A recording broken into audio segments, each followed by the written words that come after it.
Shalom, irmãos. Estamos aqui hoje. Fui convocada para estar nesse lugar pela nossa amada pastora Nazaré. E eu queria trazer uma palavra que tocou muito no meu coração. Foi uma madrugada assim que foi passando por mim e agora eu espero que esse rio que passou por mim possa chegar até o seu coração e trazer sobre você a transformação, o impacto, o conforto, o confronto, aquilo que Deus tem para você hoje.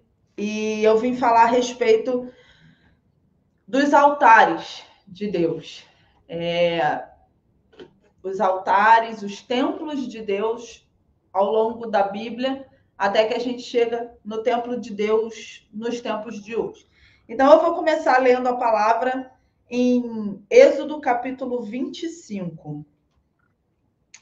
Êxodo capítulo 25. Vou ler do versículo 1 ao versículo 9. Disse o Senhor a Moisés: Fala aos filhos de Israel que me tragam oferta de todo homem cujo coração o mover para isso. Dele recebereis a minha oferta. Esta é a oferta que dele recebereis: ouro e prata e bronze, e estofa azul e púrpura, e carmesim, e linho fino, e pelos de cabra, e peles de carneiro, tintas de vermelho, peles finas e madeira de acácia, azeite para a luz, especiarias para o óleo de unção e para o incenso aromático, pedras de ônix e pedras de engaste, para a estola sacerdotal e para o peitoral. E me farão um santuário para que eu possa habitar no meio deles. Vou ler de novo. E me farão um santuário, em outras versões, um tabernáculo, para que eu possa habitar no meio deles, segundo tudo que eu te mostrar para modelo do tabernáculo e para modelo de todos os seus móveis, assim mesmo o fareis.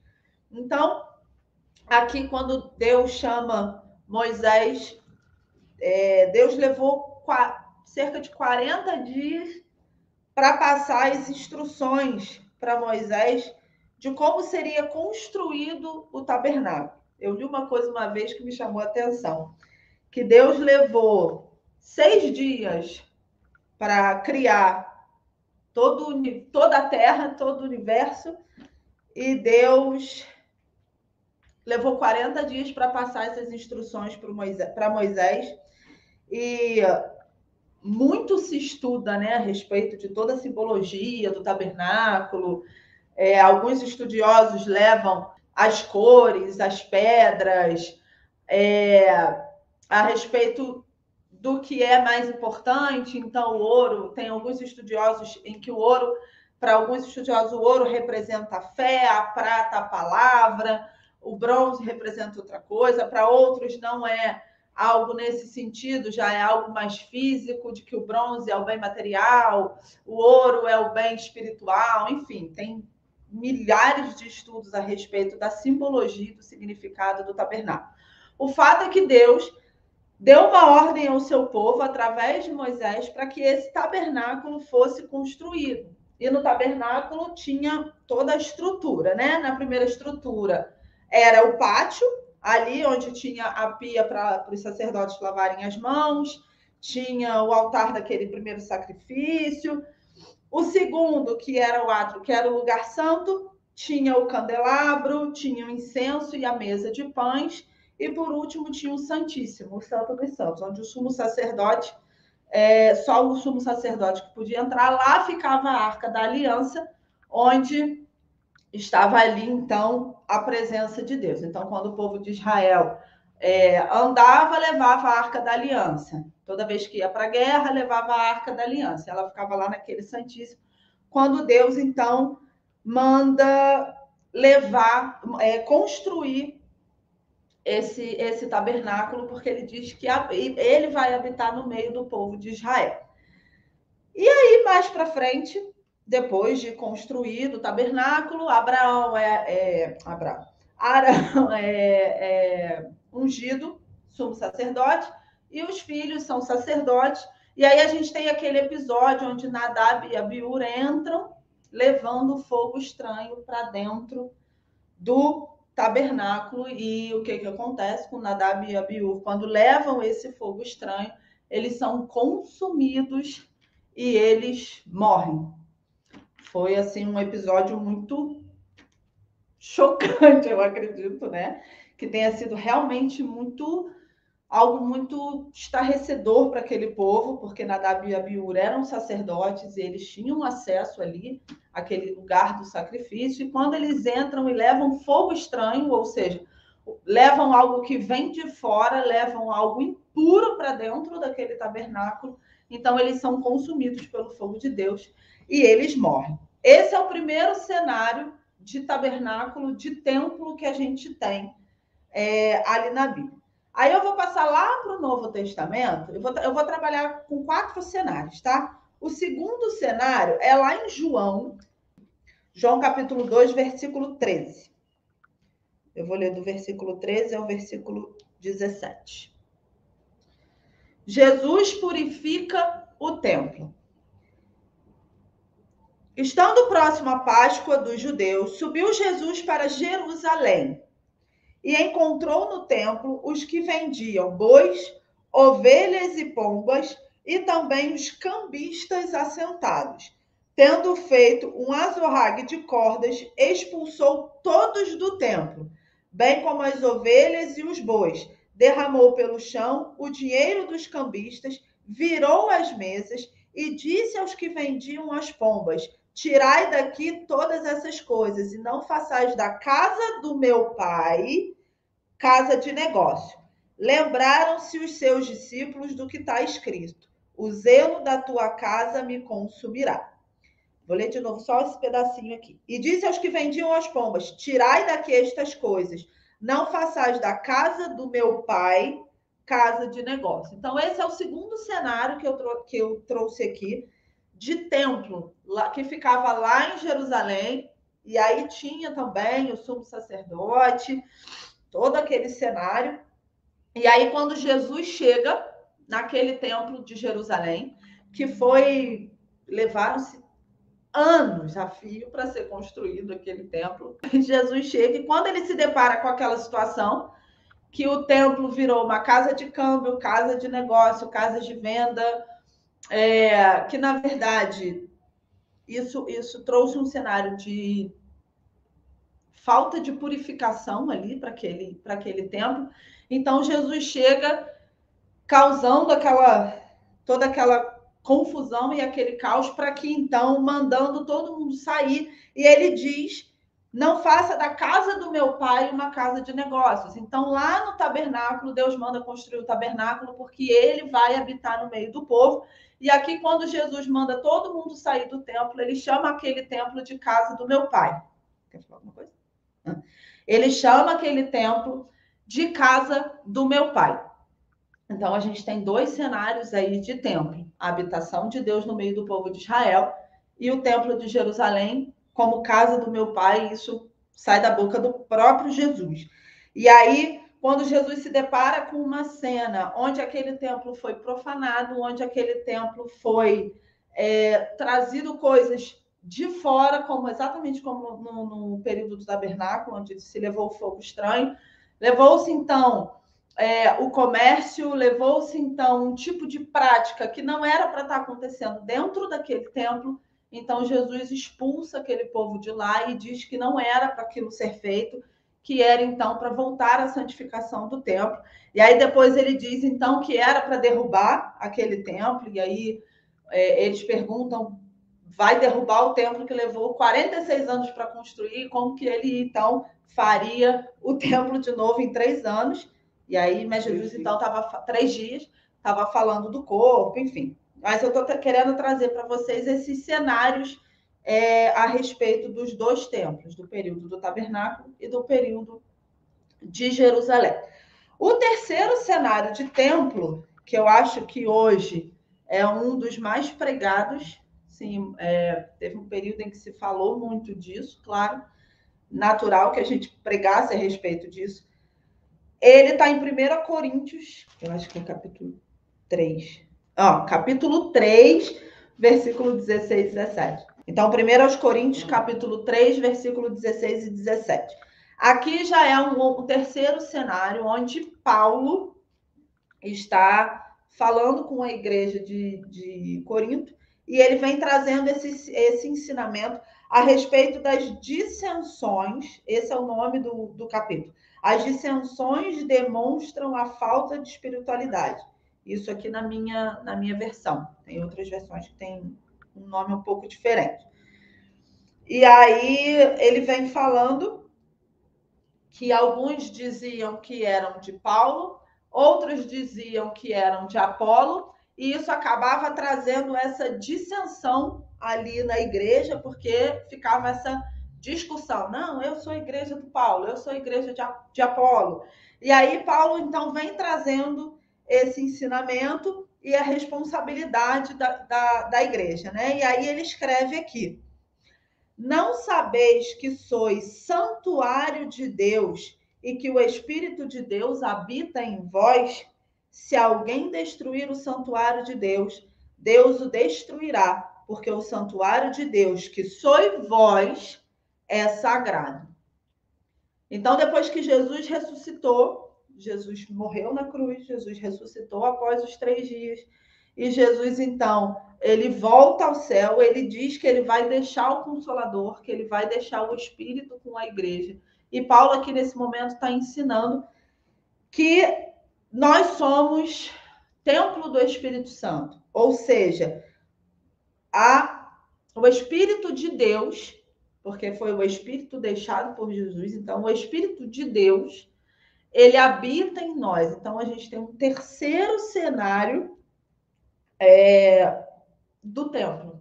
Vocês verem como é que vai mudando a estrutura ao longo da história na Bíblia. Primeiro a gente teve o santuário construído no deserto, o tabernáculo. Depois a gente teve um templo de pedra que foi construído no meio de Jerusalém. E aqui a gente tem um cenário completamente diferente, que não existe uma estrutura externa. Ainda que existisse templo, enfim, não existia aqui nesse cenário uma estrutura de pedra, não existia uma estrutura física. Aqui Paulo estava falando que nós, como igreja, o nosso corpo é o templo do Espírito, onde habita o Espírito de Deus. Por isso que hoje a gente vive debaixo ainda desse período de graça e a gente tem o Espírito Santo, glória a Deus por isso. A gente tem que dar muita graça ao Senhor por ter enviado o Espírito de Deus, porque através do Espírito de Deus a gente ouve a voz do Espírito e ele vai dizendo: esse é o caminho, andai por ele.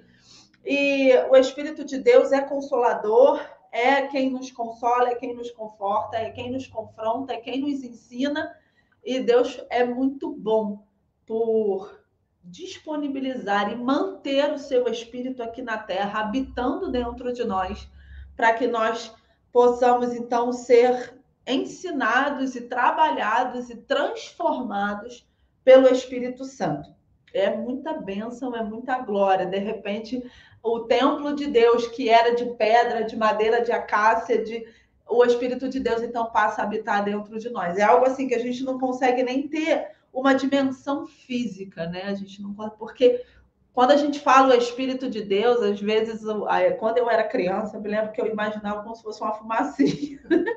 Sabe, uma fumacinha? Eu acho que é porque eu tinha aquela ideia do soprar de Deus nas narinas de Adão, e aí Adão, então, teve vida. Então, eu fico imaginando que aquilo ali seja o Espírito de Deus. Aquilo ali seja a vida de Deus. Quando Deus sopra na narina de Adão, então, Adão vive de acordo com a vida de Deus. Então, eu ficava imaginando como que o Espírito de Deus habita dentro de mim. Eu, pequenininha, era uma criança. Deve ser uma fumacinha que fica aqui em algum lugar. Assim, para a gente é muito abstrato isso, né? Mas é algo de uma imensidão tão infinita, de uma grandeza tão infinita. E tem até uma canção que diz que Deus é grande, Deus é glorioso, Deus é infinito, e mesmo assim Ele habita em mim que sou tão pequenino. Não tem uma música que fala sobre isso? E isso é tão grandioso, tão maravilhoso, que o Criador dos céus e da terra, o Deus soberano, o que está acima de todas as coisas, sentado no trono, ele tenha então mandado e enviado o seu espírito de vida para que habitasse em nós. E aí a gente tem esse cenário de templo, e quando a gente pensa que o nosso corpo e que nós somos a habitação do Espírito, porque hoje em dia muito se fala sobre isso. Nós somos o templo do Espírito, nós somos igreja e carregamos a presença de Deus, nós é que somos a arca. E por muitas vezes eu estou falando por mim nesse momento, a gente tem uma fala até com um pouco de orgulho, né? Eu carrego a presença de Deus comigo. Mas a gente não dimensiona o tanto da responsabilidade que isso traz sobre a gente. E não é uma responsabilidade de peso. É isso que eu quero que você entenda nesse dia. Não é um peso que vem sobre nós. Pelo contrário, é o Espírito da vida de Deus que tira de nós todo julgo, através do sangue de Jesus, tira de nós todo julgo, todo pecado. E a gente é lavado, santificado e justificado pelo sangue de Jesus. E aí a gente se torna um templo apto a receber e guardar, e ter aqui com a gente a presença de Deus. Então, é muito grande a dimensão da gente ser o templo de Deus. E aí, lá em Ezequiel, capítulo 14, eu trouxe aqui para a gente, nos dois cenários, aquilo que profanou o templo. Então, na época do tabernáculo, o que profanou o templo foi o fogo estranho que Nadab e Abiú levaram para dentro. No período de Jesus, foi quando Jesus chegou e ele estava sendo feito de comércio. O templo estava sendo feito de comércio e venda e tudo mais. Ezequiel 14, eu vou ler do 1 ao 4. E aí eu fico pensando, sendo nós o templo nesse momento, o que tem trazido, que tipo de fogo estranho tem estado, que tipo de fogo estranho tem entrado, quais impurezas a gente tem trazido para o nosso coração. Então, 14, versículo 1, Ezequiel. Então vieram ter comigo alguns dos anciãos de Israel e assentaram diante de mim. Veio a minha palavra do Senhor dizendo: Filho do homem, estes homens levantaram os seus ídolos dentro do seu coração. Tropeço para a iniquidade, que sempre tem eles diante de si. Acaso permitirei que eles me interroguem? Portanto, fala com eles e diz-lhes: Assim diz o Senhor Deus: qualquer homem da casa de Israel que levantar os seus ídolos dentro do seu coração e tem tal tropeço para a sua iniquidade, e vier ao profeta, eu, Senhor, vindo ele, lhe responderei segundo a multidão dos seus ídolos. Uma palavra dura, né? Uma palavra daquela realmente. Então, que tipo de impureza que pode, então, danificar, profanar realmente o templo, quando o templo somos nós? São os ídolos do nosso coração. E quando a gente fala ídolos, a gente automaticamente tem uma imagem, né? A gente pensa em imagens, a gente pensa no bezerro de ouro, a gente pensa em várias formas de... A idolatria, a nossa cabeça, automaticamente, ela interliga a idolatria com a imagem. Porque está lá nos 10 mandamentos, não fará imagens para si. Então, a gente tem... Só que a idolatria, as paixões do coração do homem é tudo aquilo que sobrepõe, ou seja, coloca por cima, coloca como prioridade acima do Espírito que habita em nós. Então, se nós somos templos e o Espírito Santo habita em nós e a gente é governado por esse Espírito de Deus, e Deus é soberano sobre a nossa vida, a quem nós adoramos? Quem é digno de toda honra, toda glória, todo louvor, toda adoração? É o nosso Deus. Mas se alguma paixão, alguma coisa do nosso coração sobrepõe essa adoração, então isso é a nossa idolatria. Porque onde está o nosso tesouro, ali está o nosso coração. Qual é o nosso tesouro? Qual é?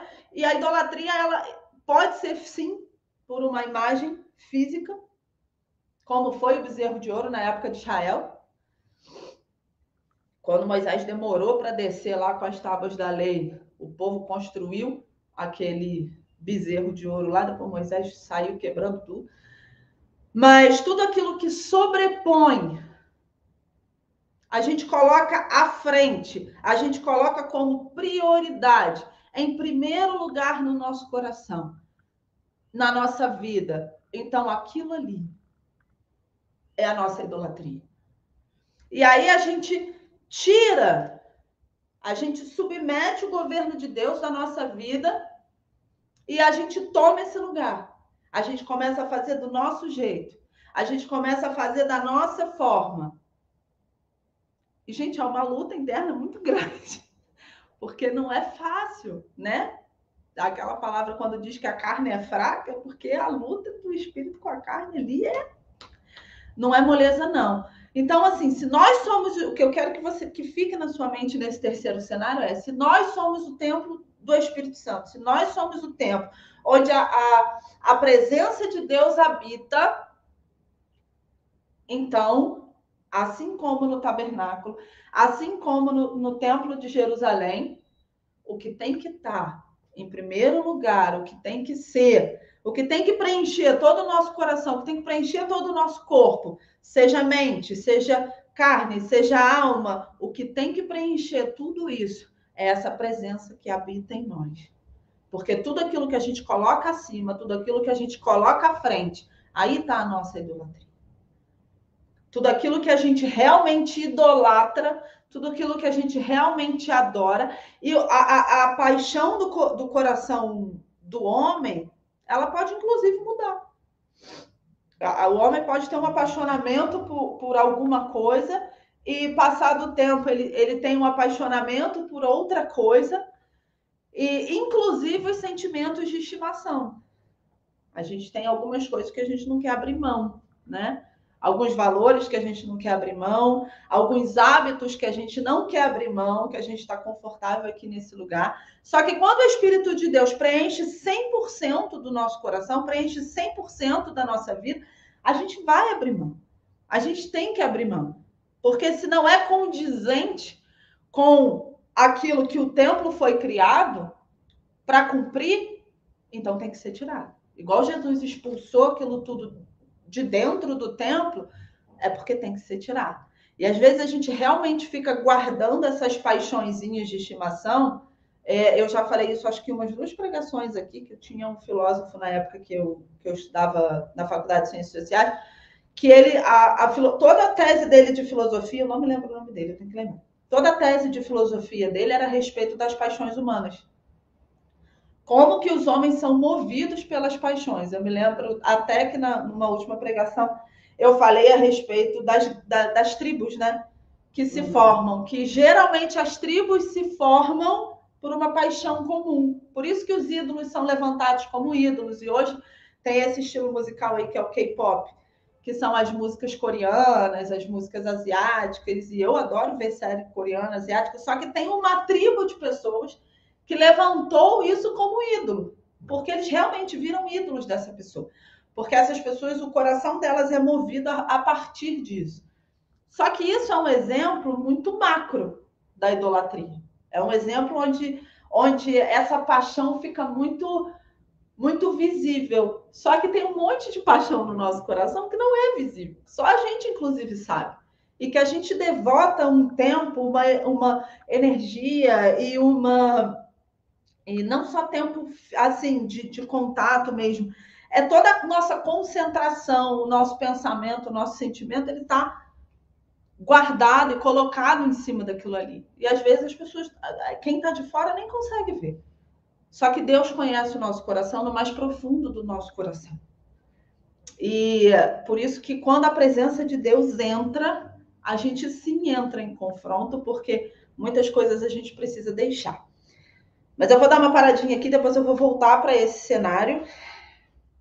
E eu vou agora para o quarto cenário, que não vou trazer nenhuma palavra bíblica sobre ele, mas é o templo físico atual hoje da igreja. A igreja onde você vai, onde tem as cadeiras sentadas, você assiste o culto, tem o louvor, tem toda essa liturgia que a gente conhece hoje. E hoje os templos físicos, para que a gente usa esse templo físico, né? Essa igreja física? A gente vai lá para quê? A gente vai lá para em comunhão com os nossos irmãos, a gente está orando junto, adorando junto. E aí, durante a semana, a gente tem reuniões de oração, a gente tem reuniões mais burocráticas ali para resolver as questões realmente que são administrativas desse templo. E a gente tem encontro de mulheres, a gente tem encontros de homens, a gente tem encontros de casais, a gente tem estudos bíblicos, tem o culto dos jovens, e é tudo muita bênção mesmo. Hoje a gente tem no Brasil essa liberdade de exercer a nossa fé dessa forma, de portas literalmente abertas, e as pessoas podem passar pela rua e se elas sentirem no coração, elas têm o direito de entrar. Então, a gente tem essa liberdade hoje. Em alguns países do Oriente não tem, eles precisam se encontrar escondidos. Mas esses templos físicos hoje no Brasil, a gente tem uma diversidade de templos enormes. A gente tem os templos que são menores, com igrejas menores, a gente tem templos enormes, e esses templos enormes têm capacidade de absorver muitas pessoas. E ali a gente tem eventos que são realmente muito abençoadores e tem eventos assim, shows de adoração, de grandes reuniões, de conferências. A gente tem templos com paredes pretas, a gente tem templos com paredes brancas, a gente tem templos com faixas penduradas. O nosso templo, com a nossa amada pastora Nazaré, ela adora o pano pendurado. Então, a gente tem uma diversidade de templos muito grandes. E eu estou falando literalmente do templo físico. Mas voltando ali nos três cenários a gente teve formas de contaminação desses templos construídos ao longo da história bíblica. E o que me chama muita atenção nos templos de hoje, e a gente aprende muito aqui sobre a estrutura, e agora eu estou falando de estrutura física mesmo, eu não estou falando de estrutura do nosso coração, estou falando de estrutura física, é que por muitas vezes a gente concentra todo o trabalho nosso como igreja dentro desses templos. E pelo amor de Deus, em momento nenhum estou falando que a gente tem que parar com as reuniões de maneira nenhuma, não é isso que eu estou falando. Todo o trabalho é edificado e abençoado por Deus e ele tem um propósito. Mas às vezes esse templo físico pode entrar um pouco em contradição com o templo nosso enquanto igreja, porque se a presença de Deus habita em nós e a gente vive numa sociedade hoje, a gente não está 100% do templo dentro dessa igreja, a gente tem nosso trabalho, a gente tem os nossos filhos vão às escolas, a gente tem o nosso círculo social, a gente vai a restaurante, enfim, a gente tem uma vida, né? A gente tem os nossos vizinhos, a gente tem, às vezes a gente não trabalha fora, trabalha dentro de casa, mas a gente tem aquele círculo ali das pessoas que moram ao nosso redor e a gente tem um contato com as pessoas.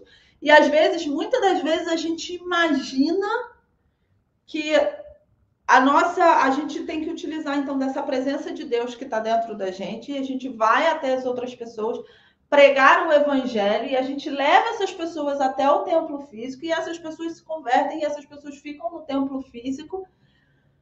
Mas o que eu fico pensando é que essa otimização da igreja dentro do templo físico, ela gera uma estrutura que me lembra um pouco do que o Paulo falou. Eu sou da igreja de Paulo, eu sou da igreja de Apolo, Então, a gente acaba compartimentando esse corpo.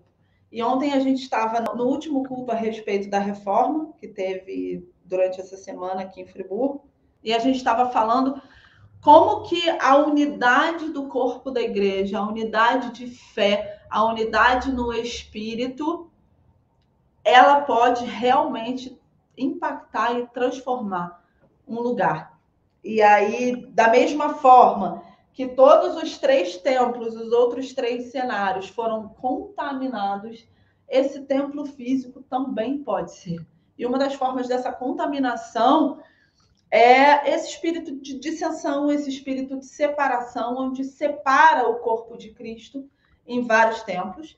E, pelo amor de Deus, eu continuo achando que a gente vai manter os nossos templos, mas como igreja, sendo o templo do mesmo Espírito, que é o Espírito Santo e o Espírito de Deus que habita em nós, essa unidade enquanto igreja, ela é necessária. Então, a dissensão ela é muito perigosa, essa separação a gente precisa ficar bem de olho nela. E é claro que essa diversidade de templos, ela é muito importante, porque cada um realmente tem o seu lugar, tem a sua comunhão, a gente vive em meio aos irmãos, e a gente ama muito, eu amo muito quando eu chego lá realmente no dia do culto, e a gente encontra os nossos irmãos, e a gente tem aquele momento de comunhão, a gente ora junto, a gente adora junto. Mas que essa igreja, então, não fique segregada, sabe? Separada, porque é um único espírito que habita nesse templo que somos nós, como Paulo falou. E existem várias outras formas da gente ter essa contaminação dentro do templo. Trazendo também as impurezas daquilo que vem para o mundo para dentro do templo. A gente, de vez em quando, vê umas festas esquisitas rolando dentro da igreja. Enfim, várias formas da gente trazer. Até o próprio comércio hoje tem muita coisa que se faz dentro do templo, então a gente tem que ficar realmente muito vigilante e para que a gente não repita determinados modelos que vêm ao longo da história, e para que esse fogo estranho não entre no templo que hoje é considerado o nosso templo físico, digamos assim. Hoje, então, a gente tem 2 cenários simultâneos, digamos assim. A gente tem esse templo físico, onde a gente se reúne como igreja, mas o que eu quero dizer para você hoje é que a gente não deixou de ser o templo do Espírito Santo. Não é porque nós temos um templo físico, onde a gente se reúne, onde a gente está junto, e na pandemia isso ficou muito claro para a gente, porque praticamente tudo precisou ser online, os encontros nesse templo físico ficaram restritos durante algum tempo. Então, o que segurou a igreja como igreja se o templo físico estava fechado? O que segurou a gente foi o Espírito de Deus. Por quê? Porque a igreja ela precisa se mover debaixo do mesmo Espírito. Por que a igreja precisa se mover debaixo do mesmo Espírito? Porque é o Espírito de Deus que habita em nós. Se você morreu para o mundo e reviveu em Cristo, a cruz, o sangue de Jesus santificou, justificou e purificou, e o Espírito de Deus habita em você, você precisa andar debaixo da ordem do Espírito Santo. E é isso que move a igreja como igreja. Senão vai cada um para um lado. Jesus é o cabeça da igreja. Ele é o cabeça pensante do corpo de Cristo. E ele deixou o Espírito para que a gente se movesse como corpo e como igreja nessa terra até que ele voltasse pelo Espírito de Deus. Mas se a gente reduz esse mover do Espírito de Deus só ao templo físico, se a gente reduz esse mover do Espírito de Deus, sobrepondo a vontade do Espírito com a nossa própria vontade, com as nossas próprias paixões e com a nossa idolatria, seja ela o que for, a gente não se move como igreja no mesmo Espírito. Por que a gente não se move? Porque a minha paixão e a minha vontade é diferente da sua, que é diferente da pastora, que é diferente da pastora da outra igreja, que é diferente do... É diferente. Então, se nós como igreja, a gente se move, cada um de acordo com a sua vontade, com a sua paixão, vai criar um ruído tão grande no corpo que o corpo não se entende. E aí a dissensão vem mesmo. É por isso que a igreja precisa, em todos eles, no tabernáculo, no templo de Jerusalém, nós como corpo e no templo físico, que foram os 4 cenários de templo que eu trouxe aqui hoje para vocês, em todos eles a soberania de Deus não pode ser questionada. A soberania de Deus não pode ser sobreposta por absolutamente nada. Ele é quem governa o seu povo. Se o seu povo andar no mesmo espírito, de acordo com a ordem que vem do céu, então o seu povo se move como igreja. Mas, se o seu povo tira Deus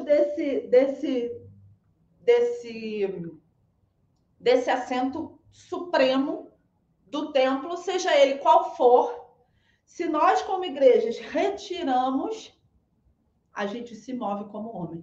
E quando a gente se move como homem, a gente se move no natural.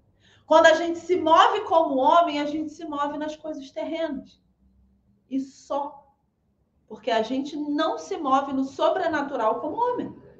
Nós somos seres naturais, criados com esse corpo. Mas se a gente se move debaixo da soberania de Deus, pelo Espírito Santo, como igreja, não importa qual é o templo que você congrega. Se nós estamos debaixo do mesmo Espírito, a gente se move de forma sobrenatural. E aí o Espírito pode agir onde quer que a igreja esteja. Lembra quando Deus dá aquela promessa que para Josué, que onde a planta do pé do povo pisar, ali será terra deles? Mas antes disso, antes da planta pisar, Deus já deu a promessa da terra.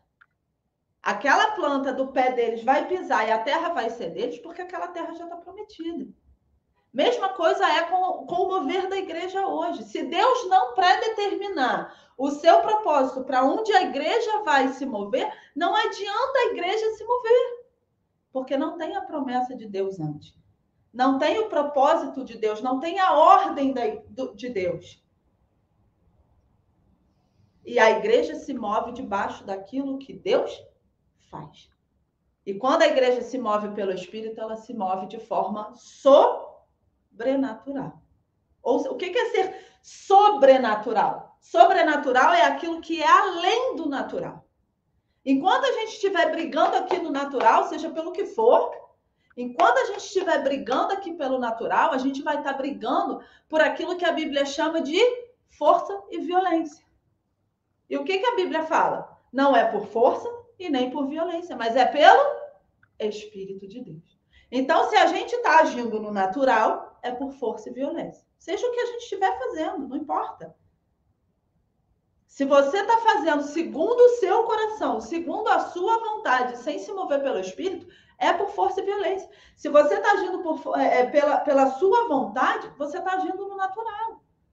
Mas se você tem no seu coração a soberania do Espírito de Deus, então você se move pelo Espírito. E aí você se move no sobrenatural. Eu quero terminar isso aqui com um texto de Hebreus 12. Hebreus 12, vou ler do versículo 1 ao 12 rapidinho. Portanto, também nós, visto que temos a rodear-nos tão grande nuvem de testemunhas, desembaraçando-nos de todo o peso e do pecado que tenazmente nos assedia, corramos com perseverança a carreira que nos está proposta. Olhando firmemente para o autor e consumador da nossa fé, Jesus, o qual, em troca da alegria que lhe estava proposta, suportou a cruz, não fazendo caso da ignomínia, e está sentado à destra do trono de Deus. Considerai, pois, atentamente aquele que suportou tamanha oposição dos pecadores contra si mesmo, para que não vos fatigueis, desmaiando em vossa alma. Ora, na vossa luta contra o pecado, ainda não tendes resistido até o sangue, e estáis esquecido da exortação que, como a filhos, descorre convosco. Filho meu, não menosprezes a correção que vem do Senhor, nem desmaieis quando por eles és reprovado, porque o Senhor corrige a quem ama e açoita todo filho a quem recebe.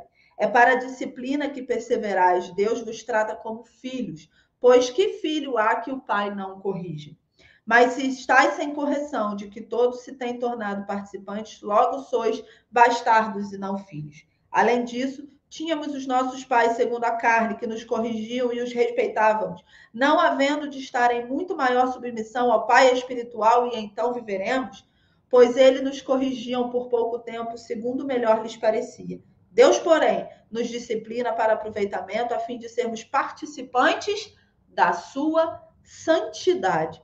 Toda disciplina com efeito no momento não parece ser motivo de alegria, mas de tristeza. Ao depois, entretanto, produz fruto pacífico aos que têm sido por ela exercitados, fruto de justiça. Por isso, restabelecei as mãos descaídas e os joelhos trôpegos, e fazeis caminhos retos para os pés, que não se extravie, que a mão antes que seja curada.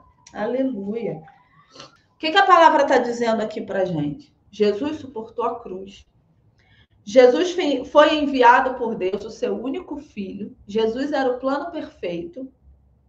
Nós estávamos mortos debaixo do pecado, mas Jesus, por infinito amor e misericórdia, enviou o seu filho para que todo aquele que nele crê não pereça, mas tenha a vida eterna. A gente tem uma promessa de uma vida livre com Cristo. A gente tem a promessa de uma vida eterna com Deus. E a gente tem uma promessa de uma vida plena com Cristo ainda aqui na terra. Porque aqui está dizendo que o filho que aceita a correção do seu pai, o filho que aceita quando o pai o corrige mesmo, quando o pai endireita os seus caminhos, ele produz frutos de paciência e justiça. Então, a gente tem um Deus tão maravilhoso, a gente tem um pai tão misericordioso, a gente tem um Deus tão lindo, soberano, a gente tem Jesus, que é o Rei dos Reis, que veio como homem na terra, santo, puro, sem pecado, morreu no nosso lugar, tirou de nós todo o peso, tirou de nós todo o jugo, que derramou seu sangue, que purifica, que santifica, que justifica. E por causa de Jesus, o nosso Rei, o nosso único Rei, nós temos acesso ao Pai, nós temos o Espírito Santo habitando dentro de nós. E é por isso que eu quero te dizer nessa manhã que nós, por causa da graça de Deus, não precisamos andar segundo a nossa vontade. E para muitos, às vezes, isso parece um peso, né? Abrir mão da própria vontade. Nossa, mas isso deve ser horrível, isso deve ser difícil, isso deve ser... Realmente, não é a coisa mais fácil a se fazer. Só que o governo de Deus sobre a nossa vida, ela não vem para peso.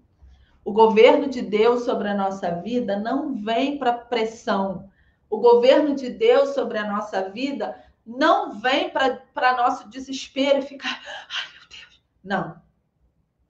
A lei vem, o governo de Deus vem sobre a nossa vida para que em nós haja paz, alegria, abundância, porque Deus é um Deus de paz, Deus é amor, é um Deus de alegria. Então a presença do Espírito Santo e a correção de Deus vem para nós, para frutos de justiça. E viver com Deus é tão bom, viver debaixo da soberania de Deus é tão bom, que os frutos do Espírito são os melhores do mundo. Os frutos do Espírito não são cansaço, desespero, não são. Os frutos do Espírito é paz, alegria, longanimidade.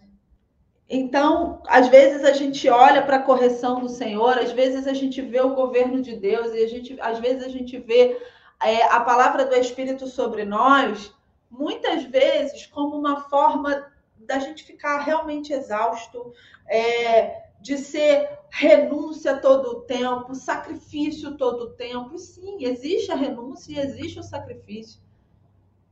Afinal de contas, Jesus fala para a gente negar nós mesmos, não é? Negue a si mesmo, tome a sua cruz.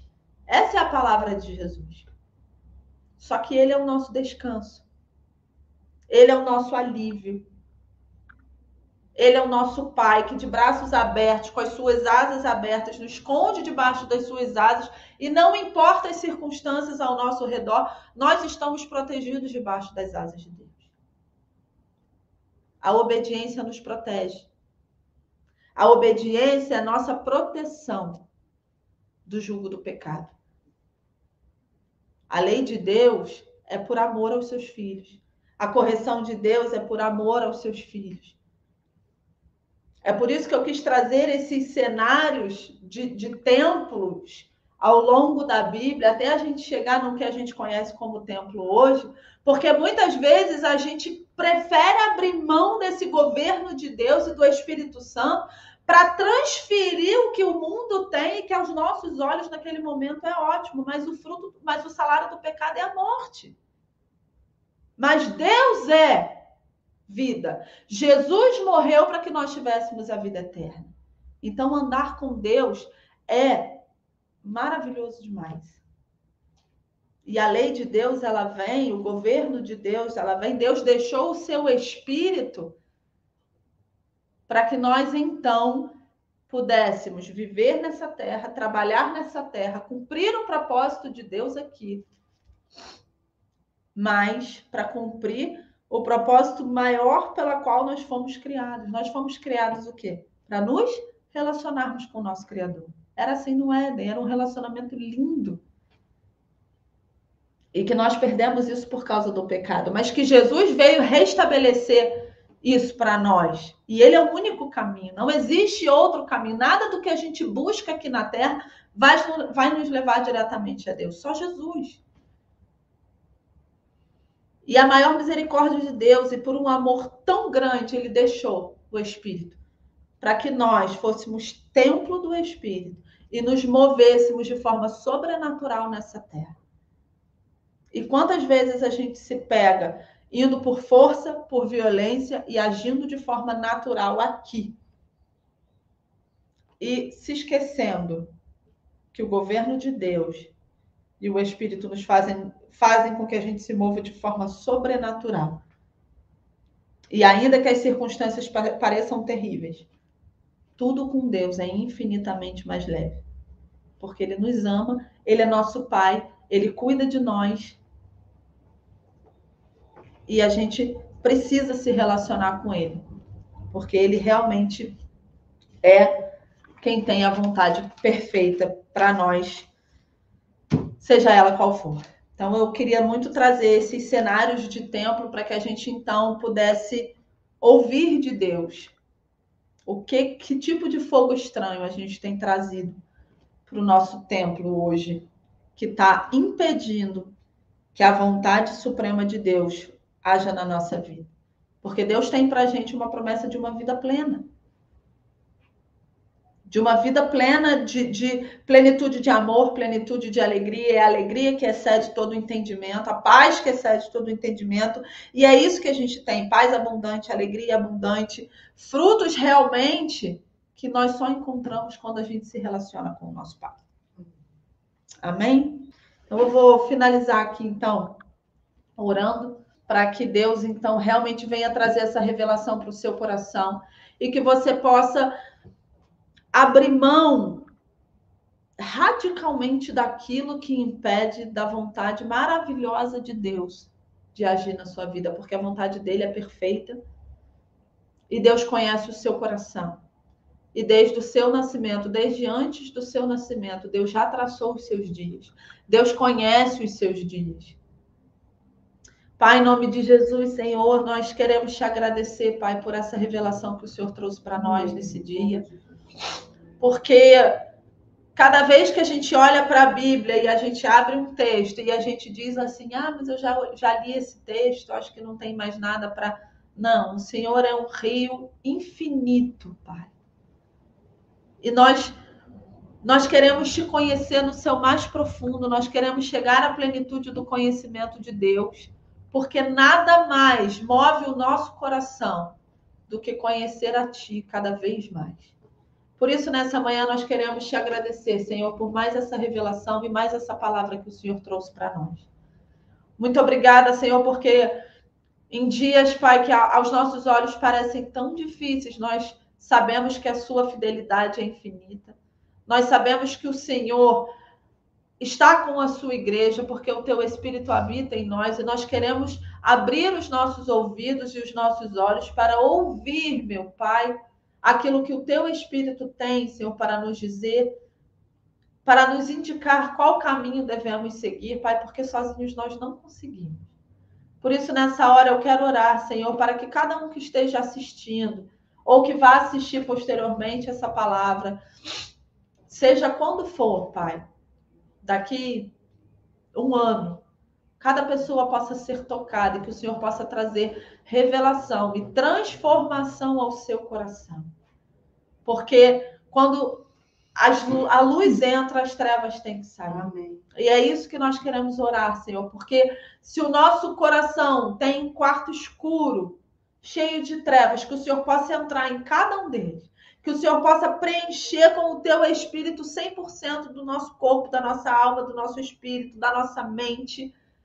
O Senhor possa tomar conta, Pai, de tal forma que nós queremos somente a tua presença, a tua vontade sendo soberana sobre nós. Muito obrigada, Senhor, por ter deixado aqui o Espírito Santo. Nós amamos tanto o Espírito Santo. Amém. Nós amamos tanto o Espírito Santo. Nós queremos te ouvir, Espírito, dizendo esse é o caminho, andai por ele. Sem a sua direção, nós ficamos perdidos. Muito obrigada por Jesus, o teu Filho amado, que morreu e sofreu naquela cruz, algo que nós jamais poderemos imaginar o tamanho do peso do sofrimento de Jesus, que levou sobre si todo o pecado do mundo. Mas ele fez isso por amor, porque ele nos amou de tal forma que queria que nós pudéssemos ter acesso ao nosso Pai de novo. Nós não temos dimensão do sacrifício de Jesus, mas nós queremos te agradecer por esse sacrifício. Queremos te agradecer porque o véu do templo foi rasgado e nós podemos te encontrar de novo. Nós podemos te ver face a face de novo. Porque o Senhor é o nosso Criador e tudo que nós queremos é nos relacionarmos contigo. Por isso, Senhor, derrama sobre a tua igreja revelações profundas a respeito do teu querer. Derrama sobre a tua igreja, Senhor, não sobre os templos físicos, mas sobre cada um. Amém. Que recebeu Jesus como Senhor e Salvador e creu na cruz. Derrama, Senhor, sobre cada um uma revelação tamanha para que nós possamos nos mover em unidade do teu Espírito, Senhor. Sem espírito de dissensão, sem confusão, sem segregação, sem separação, sem exclusão. Todo aquele que está debaixo do teu Espírito Santo possa se mover de forma sobrenatural na terra para cumprir o teu querer nesses tempos. É isso que nós queremos.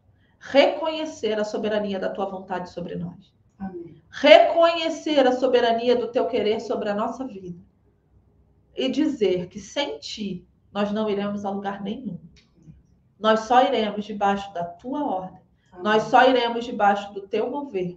Nós só iremos debaixo do teu querer e debaixo da ordem do teu Espírito que o Senhor misericordiosamente deixou aqui para nós. Muito obrigada, Senhor. E que esse Espírito Santo, doce, consolador, maravilhoso, possa invadir cada casa onde essa palavra entrar e possa transformar os corações, deixando para trás todas as paixões do mundo. Porque nós te adoramos, te louvamos, na beleza da tua santidade, porque tu és o Rei, tu és o Deus, digno, maravilhoso, soberano, a tua glória é linda, e nós te amamos, Senhor. Muito obrigada por tudo. Entregamos a nossa vida nas tuas mãos, em nome de Jesus. Amém. Amém. Um beijo para vocês, Deus abençoe a semana de vocês, e foi uma honra estar aqui. Queridos irmãos e amigos que estão linkados conosco, você foi abençoado por esta mensagem? Então não esqueçam de deixar o like e também seus comentários. E não esqueçam de compartilhar. Ok? Lembrem-se, compartilhar não requer esforço, mas atitude. Deus os abençoe.